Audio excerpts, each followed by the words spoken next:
আবু হুরায়রা রাদিয়াল্লাহু আনহু থেকে বর্ণিত, তিনি বলেন আল্লাহ নবী সাল্লাল্লাহু আলাইহি ওয়াসাল্লাম বলেছেন, কুল্লু উম্মতি ইয়াদখুলুনাল জান্নাহ, আমার সমস্ত উম্মত জান্নাতে যাবে,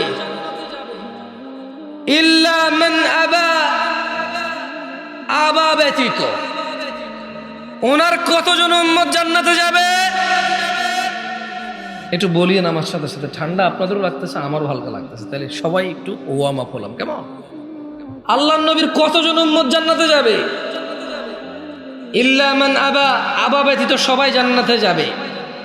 ক্বালু ওয়া মান ইয়াবা ইয়া রাসূলুল্লাহ সাল্লাল্লাহু আলাইহি ওয়াসাল্লাম, সাহাবারা বললেন, ইয়া রাসূলুল্লাহ, আবাকে? তিনি সাল্লাল্লাহু আলাইহি ওয়াসাল্লাম বললেন, মান আতাআনি, যে আমার অনুগত্য করে, দাখালাল জান্নাহ, ওয়া মান আসানি, যে আমার অবাধ্য হবে, যে আমায় অস্বীকার করবে, সেই হলেন কি? আবা। আমরা সবাই জান্নাতে যেতে চাই, আল্লাহ আমাদের কবুল করুন। তাহলে জান্নাতে যেতে হলে কি হতে হবে? আল্লাহ নবীর উম্মত হইতে হবে। আল্লাহ নবীর কি হইতে হবে? উম্মত হইতে হবে।